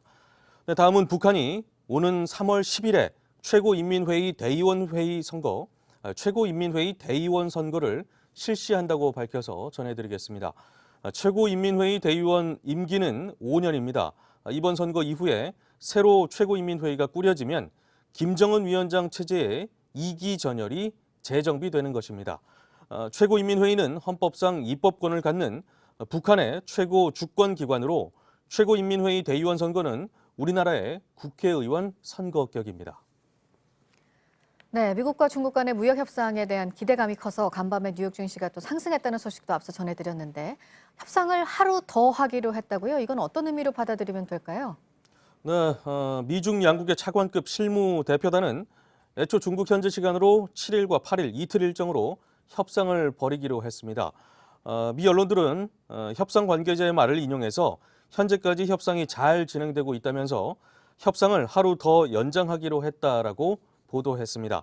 이는 양측이 그만큼 진지하게 협상에 임하고 있는 것으로 해석이 돼서 전문가들은 긍정적으로 보고 있습니다. 네, 끝으로 세계은행이 올해 전 세계 경제 성장률을 2.9%로 예측했다는 내용입니다. 지난해 6월에는 올해 성장률을 3.0%로 예상했었는데 좀 더 낮춰 잡은 것입니다. 참고로 한국개발연구원은 올해 우리나라의 경제 성장률을 당초보다 0.1%포인트 낮은 2.6%로 전망했습니다. 지금까지 아침에 지금 JTBC 안태훈입니다. 수요일 날씨 키워드 알려드립니다. 오늘은 아침 추위, 내일 평년 회복, 그리고 모레부터 온화인데요. 찬 공기가 유입되면서 출근길 강추위가 기승입니다. 바람 때문에 체감 온도는 더 낮은 상황인데요. 금세 풀려서 내일은 평년 기온을 회복하겠고 모레 금요일부터는 기온이 더 오르면서 온화하겠습니다. 밤사이 급하게 기온이 떨어졌죠. 수면 양말까지 다 껴입고 자도 춥다. 히터 틀면 건조하고 끄면 너무 춥다고 말씀하셨고 더 잘 거예요, 추워 하시며 일어나기 힘들다는 분도 있었습니다. 찬바람에 공기는 다시 깨끗해졌습니다. 바깥 활동하시는 분들 옷차림만 따뜻하게 하시면 문제 없겠습니다. 지금까지 키워드와 SNS로 만나본 날씨였습니다. 문재인 대통령이 어제 비서실장을 포함한 청와대 참모진 3명을 교체했습니다. 노영민 주중대사가 2기 비서실장이 됐고 강기정 전 의원은 정무수석 비서관으로 임명됐습니다. 원조 친문 인사들이 전진 배치됐다는 평가가 나옵니다. 김나한 기자가 보도합니다. 임종석 대통령 비서실장은 어제 자신의 후임 노영민 주중대사를 직접 소개했습니다. 2기 청와대 비서실을 이끌어갈 노신임 실장은 이른바 원조 친문인사입니다. 2012년 대선 때 문재인 당시 후보의 비서실장을 맡았습니다. 재작년 대선 때는 조직본부장을 지냈습니다. 노신임 실장은 몸을 낮췄습니다. 어떤 주제든 누구든 어떤 정책이든 가리지 않고 경청하겠다라는 약속을 드립니다. 한병도 정무수석 자리에는 강기정 전 의원이 왔습니다. 강 수석 역시 친문 인사라는 평을 받습니다. 문 대통령의 당대표 시절 정책위 의장으로 일했고 대선 때는 문재인 캠프의 총괄수석 부본부장을 맡았습니다. 유명찬 국민소통수석의 후임으로는 윤도한 전 MBC 논설위원이 임명됐습니다. 윤 수석은 지난해 말에 명예퇴직해 사실상 현직 언론인 발탁이라는 지적도 나옵니다. 청와대의 어제 인사에 대해 더불어민주당은 국정 쇄신 의지를 환영한다고 호평했습니다. 하지만 자유한국당은 원조 친문사단의 귀환으로 국민 소통의 길은 더욱 막혀버릴 것이라며 비판했습니다. JTBC 김나은입니다. 이번 청와대 참모진 인사에 대해 야당은 국민의 기대를 저버렸다고 혹평을 했습니다. 특히 노영민 비서실장에게 비판이 집중됐습니다. 주중대사인 그가 지난해 6월 김정은 위원장의 세 번째 중국 방문 때도 자리를 비우더니 이번에도 또 그렇게 했다는 겁니다. 윤도한 국민소통수석 역시 언론사에서 퇴직한 지 불과 일주일 만에 임명된 것에 대해 언론인의 공정성을 훼손했다는 비판이 제기됐습니다. 허진 기자입니다. 김정은 북한 국무위원장을 태운 특별 열차가 중국 베이징역에 도착하기 20여 분 전 노영민 대통령 비서실장은 김포공항 입국장에 도착했습니다. 북미 대화가 잘 풀리지 않는 상황에서 김 위원장의 방중은 의미가 큽니다. 노 실장은 어제 자정까지 공식적으로 주중대사 신분이었습니다. 그런데도 비서실장 임명을 이유로 자리를 비운 겁니다. 그건 뭐 비판하면 할 수 없는 거죠. 더 하겠습니까? 또 모든 것에 대해서는 이미 다 어젯밤 오늘 아침 회의를 통해서 다 마무리하고 오는 길입니다. 중국과 긴밀히 소통했고 그제 귀국하려다 한나절 늦게 귀국해 할 일을 하고 왔다는 겁니다. 노 실장은 지난해 6월 김 위원장이 방중했을 때도 지역구였던 충북 청주에 머물렀습니다. 북미 정상회담과 지방선거 직후였습니다. 자신의 업무보다 정치적 목적의 개인 일정만 챙겼다는 지적이 이어졌습니다. 야당은 어제 청와대 개편을 일제히 비판했습니다. 노 실장은 의원 시절 자신의 시집을 강제로 팔았던 논란을, 강기정 정무수석은 과거 국회 경위를 폭행해 벌금형을 받은 사실을 문제 삼았습니다. 지난해 말까지 MBC 현직 기자였던 윤도한 국민소통수석에 대해선 언론의 독립에 역행한다는 지적이 나왔습니다. 과거 언론인이 청와대 대변인 등으로 직행할 때마다 비판하던 민주당의 기존 입장과도 어긋난다는 겁니다. 언론노조 MBC 본부는 언론인의 청와대 직행이 매우 유감스럽다는 비판 성명을 냈습니다. JTBC 허진입니다. 노영민 신임 비서실장 체제 2기 청와대 참모진이 공식 출범했습니다. 문재인 대통령은 소통과 홍보를 강화하라고 주문했습니다. 그리고 자유한국당은 5.18 진상규명조사위원 윤곽을 확정했는데 극우 인사로 5.18 민주화운동을 북한군 특수부대 소행이라고 주장했던 지만원 씨를 배제하기로 가닥을 잡았습니다. 지 씨는 강하게 반발하면서 나경원 원내대표를 직설적이고 원색적으로 비난했습니다. 김홍구 경기대 겸임교수와 자세하게 짚어보겠습니다. 어서 오십시오. 네, 안녕하십니까? 네, 2기 청와대 참모진이 새롭게 꾸려졌습니다. 아무래도 특별감찰반을 둘러싼 파문이 이번 인사의 결정적인 계기가 됐을까요? 아니면 그것과 상관없는 예정됐던 인사였다고 볼 수 있습니까? 일단 두 가지 요소를 다 볼 수 있겠습니다. 네. 역시 문재인 대통령의 1기 첫 정부 출범 이후에 진행됐던 여러 가지 국정 사안에 대해서 아무래도 가닥을 잡을 필요가 있겠다. 친정 체제를 좀 더 강화하고 여러 가지 최근에 파문이 있었지 않습니까? 지지율 하락이라든가 또 청와대 내 기강 회의 문제가 네. 있었거든요. 그런 측면에서 전체를 좀 다잡을 필요가 있었다라는 측면에서 감찰반 이 사건도 마찬가지로 계기가 됐지만요. 그러나 청와대가 좀 더 개혁적이고 여러 가지 새로운 방향들, 특히 민생과 경제를 살려야 된다는 중요한 지점이 있거든요. 이 부분에 있어서 새로운 좀 면모를 일신해보자. 다시 말해서 개혁 친정 체제로의 이런 강화라는 측면이 있고요. 또 현재 약간의 기강에 해이한 측면을 더욱더 새롭게 국민들을 위해서 일할 수 있는 청와대를 바꾸겠다는 문재인 대통령의 그런 보관이 이제 이런 인사를 만들어낸 것으로 보입니다. 네, 친문 중에서도 원조 친문으로 불리는 노영민 주중 대사가 신임 비서실장에 임명이 됐습니다. 문재인 대통령 구체적으로 어떤 것들을 주문했을까요? 일단은 그동안에 이루어졌던 여러 가지 기강회의 문제 이런 부분에 대해서 대통령 입장에서는 정말 다 잡으라라고 얘기를 했을 겁니다. 네. 청와대 뭐 6급 수사관이 국정을 뭐 뒤흔들고 청와대 내부에 여러 가지 기밀을 내놓는 이런 상황들 이것을 방치해서는 안 되는 거거든요. 그런 측면에서 개혁적인 색채를 강화하고 청와대 내부의 기강도 다잡으면서 국민과 소통할 수 있는 길을 만들어라라고 얘기를 했을 거고요. 특히 최근에 이루어지고 있는 여러 가지 외교 안보의 흐름들, 네. 북미 정상회담 또 김정은 위원장의 답방 문제 이런 외교 안보적인 흐름들은 이제 새롭게 진화할 수 있는 그런 가능성을 만들어내고 있지 않습니까? 대신에 경제 민생 침체 상황이고 올해 또 경제 전망도 좋지는 않습니다. 이런 측면에서 경제와 민생도 살리면서 문재인 정부가 초기에 촛불 전국에서 나타났던 개혁적인 민심을 어떻게 성취할 것인가. 아무래도 야당과의 소통도 더 강화해야 될 필요가 있기 때문에 이런 정치적 또 민생의 문제, 외교안보의 문제 이런 부분들을 다 당부를 했을 겁니다. 네, 야당과의 소통 얘기를 해주셨습니다만 노영민 실장 실제로 어제 어떤 주제든 누구든 어떤 정책이든 경청하겠다 이렇게 얘기를 했습니다. 그런데 앞서 중국에서 귀국을 할 때 공항에서 기자들을 만난 자리에서 했던 발언은 조금 결이 달라 보이기도 합니다. 주중대사 자리를 비운 상태 아니겠습니까? 김정은 위원장이 중국을 방문한 시점에 이와 관련해서 질문을 받고 나서 비판하면 할 수 없는 거죠. 어떻게 하겠습니까? 이렇게 얘기를 했습니다. 듣기에 따라서는 비판을 할 테면 해라. 나는 나의 길을 가겠다. 뭐 이런 식으로도 들릴 수 있어서 논란도 좀 있을 것 같은데 어떻게 보십니까? 그렇습니다. 그 부분에 있어서는 역시 그런 겸허한 자세. 어제 기자회견에서 했던 얘기들처럼 경청하겠다 그리고 소통하겠다 그런 자세를 저는 지켜야 된다고 보고요. 네. 올 초 주중대사로서 신년사 할 때 해나 백천이다. 다시 말해서 바다가 온 수백 수천 이런 물줄기를 다 받아들이듯이 경청하고 또 소통하겠다는 그런 의지를 밝혔거든요. 그러나 현실의 정치는 좀 다를 겁니다. 지금 야당은 자유한국당을 비롯한 야당에서는 사실상 문재인 정부 출범 이후 거의 반대를 위한 반대, 무조건 반대를 하다시피 정말 국정에 대해서 반대를 하고 있거든요. 그런 측면에서 야당을 소통하고 설득하는 그런 작업들이 쉽지 않을 텐데요. 본인의 행보 역시 그에 걸맞게 또 잘해야 된다고 봅니다. 아무래도 지금 중대한 시기이기 때문에 이런 부분에 대한 지적에 대해서는 좀 더 겸허하게 받아들일 필요가 있다.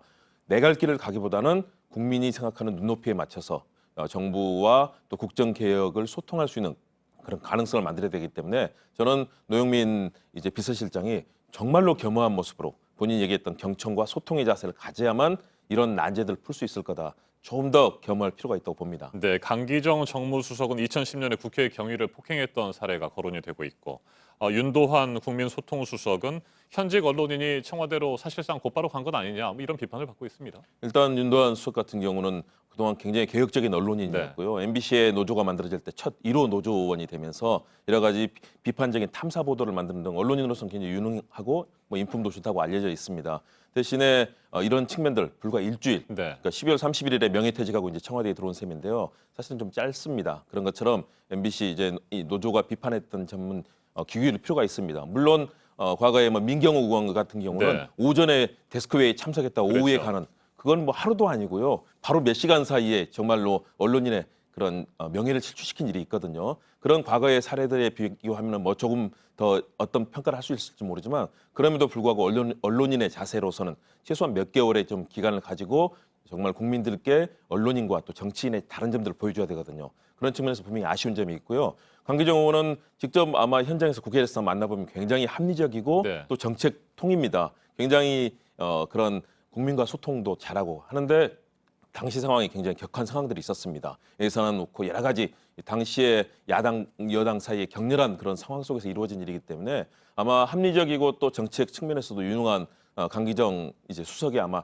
저는 역할을 잘 해내리라고 보는데요. 그럼에도 불구하고 야당의 비판이 있다면 이 부분은 좀 더 겸허한 자세로 야당과 또 소통하고 하면서 길을 만들어야 될 것이다. 여러 가지 비판들 나오고 있는데요. 이 부분을 잘 경청하고 앞으로 청와대가 최근에 청와대 정부다 이런 얘기가 나오고 있지 않습니까?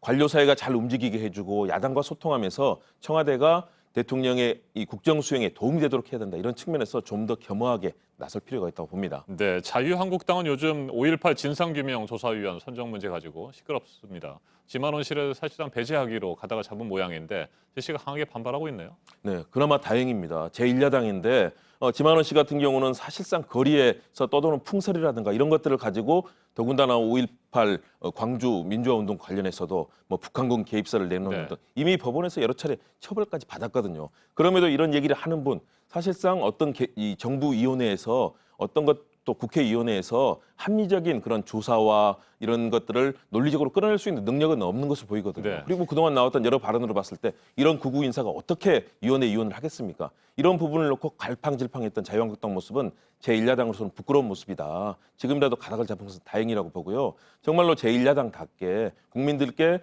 민주주의적인 절차와 논리적인 이런 과정들을 잘 설명하는 그런 정당의 모습이 될 때 국민들께 사랑을 받을 수 있을 거다. 자유한국당이 좀 더 환골탈퇴하는 계기로 좀 삼아야 된다고 봅니다. 알겠습니다. 여기까지 듣겠습니다. 김원국 교수님 말씀 잘 들었습니다. 네, 고맙습니다. 유시민 노무현 재단 이사장이 이틀 전 유튜브 방송을 통해 대선에 출마하지 않겠다는 뜻을 다시 밝혔죠. 하지만 정치권에서는 그의 속뜻을 놓고 여전히 반응이 엇갈리고 있습니다. 유튜브 영향력에서 보수 정치권에 뒤지던 여당은 반전의 계기를 찾았다며 크게 반기고 있습니다. 박소영 기자입니다. 유시민 이사장은 기회가 될 때마다 대선에 나가지 않는다고 못 박았습니다. 좀 그만 괴롭히십시오. 마크맨 문제 없어. 하지마. 유튜브 방송에서도 불출마를 재확인했습니다. 안 되고 싶고 선거에 나가기도 싫고. 영상 조회수는 하루 만에 89만 회를 돌파했습니다. 불출마 뜻을 거듭 밝힐수록 존재감이 커지는 모습입니다. 박지원 민주평화당 의원은 국민은 다 정치하는 것으로 받아들이고 있다고 언급했습니다. 불출마 뜻을 존중해야 한다는 의견도 있습니다. 본인이 과연 그걸 전제로 행보하느냐? 저는 아닌 거라고 봅니다. 무엇보다 여당은 한국당 등 보수권이 주도권을 쥐고 있는 유튜브 영향력 측면에서 반전의 계기가 생겼다고 반색하고 있습니다. 구독자 수가 2만 5천 명에 불과한 민주당 유튜브 채널도 재정비에 나섰습니다. 당 대표도 방송 촬영을 했습니다. 그런 거 보고 헬리콥터 앞에서 선풍기 튼다. 하지만 여전히 현역 의원 가운데 가장 많은 팬을 보유한 건 야당 의원입니다. 한국당 구독자 수나 조회수도 여당을 압도하고 있습니다. JTBC 박소연입니다.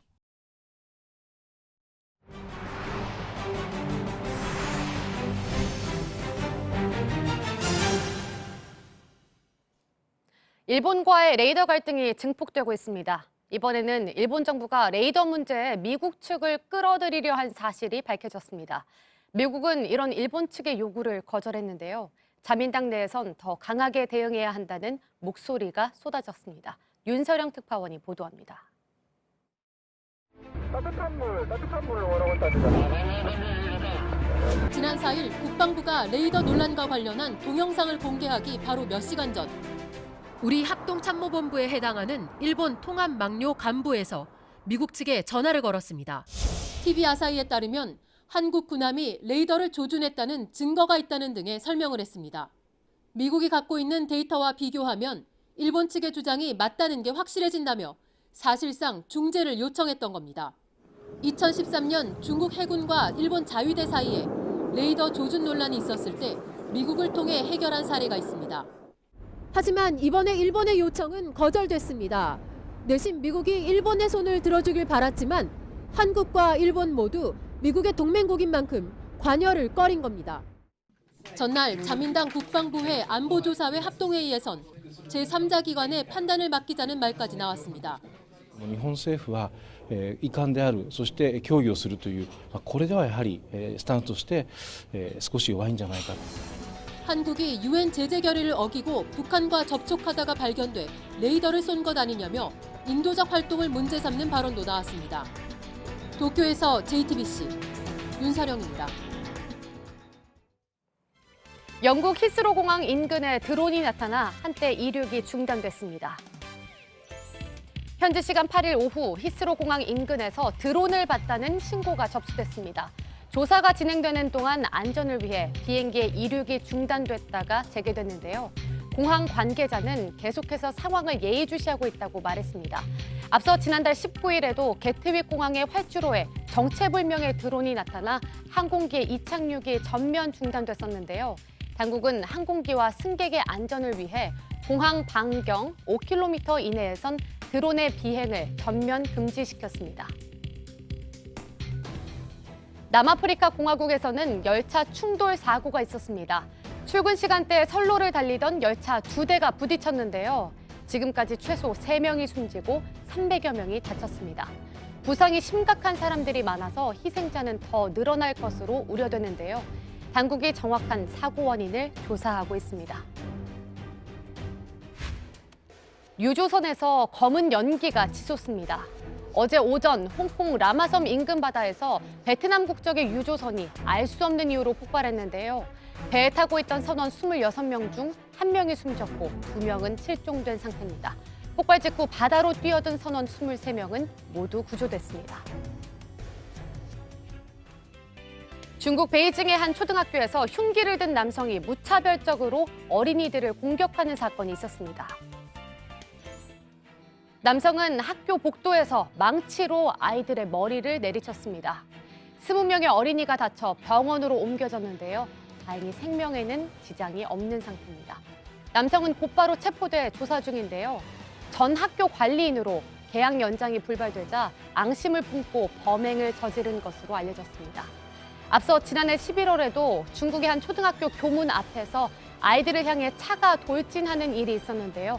중국 내에서 어린이를 공격하는 사건이 잇따르자 우려의 목소리가 커지고 있습니다. 핀란드의 국민 캐릭터인 무민이 커다란 눈사람으로 태어났습니다. 핀란드 북부 산타클로스 마을에 문을 연 무민 눈꽃 왕국인데요. 하얀 눈으로 동화 속 세상을 그대로 만들어 놓았습니다. 흰 눈 속에서 뛰어놀며 아이, 어른 할 것 없이 모두가 동심으로 돌아갔는데요. 색다른 무민의 세상을 구경하려는 사람들의 발길이 이어지고 있습니다.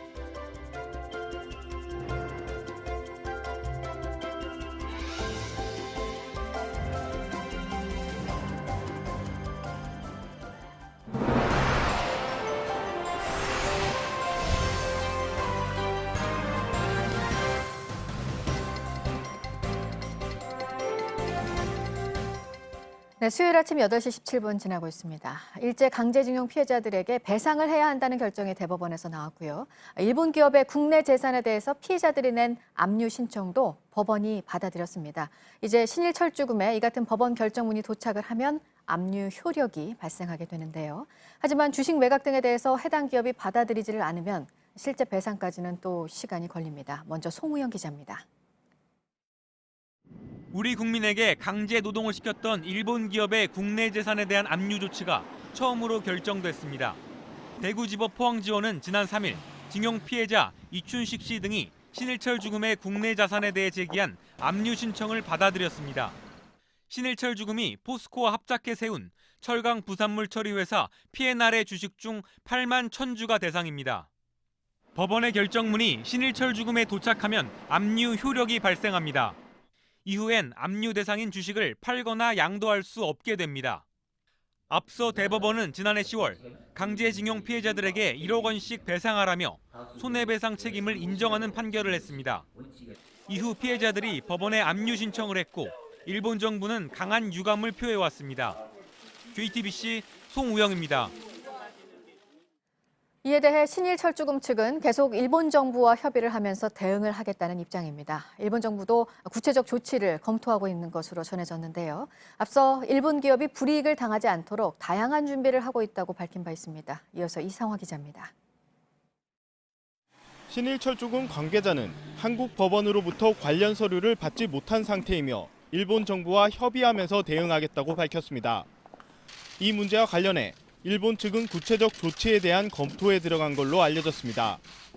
3국을 포함시킨 중재위원회를 설치하거나 국제사법재판소에 제소하는 방안을 고려할 수 있습니다. 한일 청구권 협정을 내세우며 우리 정부에 협의를 요청할 수도 있습니다. 신일철주금 측이 배상을 하겠다고 밝히면 압류가 풀릴 수 있지만 그렇지 않을 가능성이 큰 겁니다. 신일철주금이 계속 배상을 거부하면 주식을 강제로 팔아서 현금화하는 절차가 이뤄질 걸로 보입니다. 신일철주금이 가진 P&R 주식 234만 주 중 압류가 된 8만 1,000주가 대상입니다. 한 주당 5천 원으로 약 4억 원 정도입니다. 하지만 이때도 바로 팔지 못하고 주식을 매각해달라는 신청을 법원에 또 내야 합니다. 이에 대해서도 신일철주금 측이 계속해서 불복하게 되면 항고, 재항고 절차를 밟게 되고 재판은 계속해서 이어지게 됩니다. JTBC 이상화입니다. 쇼트트랙 국가대표 심석희 선수가 조재범 전 코치로부터 성폭행을 당했다면서 추가로 고소를 한 사실이 알려지면서 또 한 번 파장이 커지고 있습니다. 2014년 심석희 선수가 고등학교 2학년 때부터 시작해서 2018 평창올림픽을 앞두고까지 수차례 성폭행과 강제추행이 있었다는 건데요. 경찰이 지금 고소 내용의 진위를 확인하고 있습니다. 조 전 코치 측 변호인은 이 같은 혐의에 대해 부인한 것으로 전해졌습니다. 백수진 기자가 보도합니다. 심석희 선수는 조재범 전 코치에게 상습적으로 성폭행을 당했다는 내용의 고소장을 지난달 17일 법원에 제출했습니다. 이날은 심석희가 조 전 코치의 2심 재판에 증인으로 출석해 초등학교 때부터 상습 폭행을 당했다고 털어놓은 날이었습니다. 고소장에는 심석희가 고등학교 2학년이었던 2014년 여름부터 조 전 코치에게 강제추행과 성폭행을 당했다는 내용이 담겼습니다. 범행을 저지를 때마다 주변에 알리지 못하도록 협박했다고도 했습니다. 이런 성폭행은 중요한 국제대회 전후에도 평창올림픽이 열리기 2달 전까지도 이어졌습니다. 횟수로 4년입니다. 수사에 들어간 경찰은 조 전 코치의 휴대전화와 태블릿 PC 등을 압수했습니다. 심석희는 지난달 법정 증언을 통해 초등학교 1학년 때부터 맞았다. 초등학교 4학년 때는 아이스하키 채로 맞아 손가락 뼈가 부러졌다고 피해 사례를 토로했습니다. 올림픽 직전 폭행 당시엔 이러다 죽을 것 같다는 생각을 하게 됐고 또 폭행 후유증으로 우울증을 겪고 있다고 호소하기도 했습니다. JTBC 백수진입니다. 삼성화재가 어제 대전 충무체육관에서 열린 도드람 2018-2019 V리그 남자부 4라운드 홈경기에서 KB손해보험을 세트스코어 3대1로 이겼습니다. 4위 삼성화재는 어제 승리로 3위 우리카드와의 격차를 승점 3점으로 좁혔고 KB손해보험은 승점을 추가하지 못하며 6위에 머물렀습니다. 안양 KGC 인삼공사가 어제 안양체육관에서 열린 2018-2019 SKT 프로농구 정규리그에서 전주 KCC를 89대 78로 이겼습니다. 인삼공사는 오세근 선수가 무릎 부상으로 전력에서 이탈하는 위기 속에서도 어제 승리로 단독 4위 자리에 올랐습니다.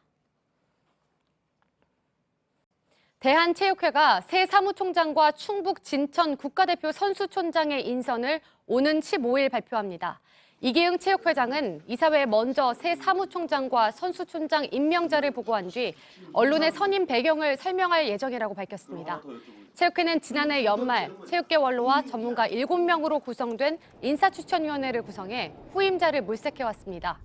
체육회는 또 개방형 직위로 공모한 사무부총장과 선수촌 부총장 후보를 16일에 발표할 예정입니다.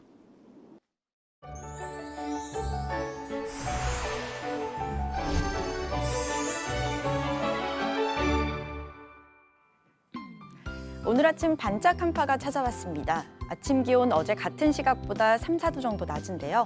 현재 서울이 영하 9도, 광주와 대구가 영하 5도까지 떨어져 있고 바람 때문에 체감 온도가 더 낮은 곳도 많습니다. 내일은 다시 평년 수준의 기온 회복하겠고 모레 금요일부터 기온이 더 오르면서 온화한 날씨 예상됩니다.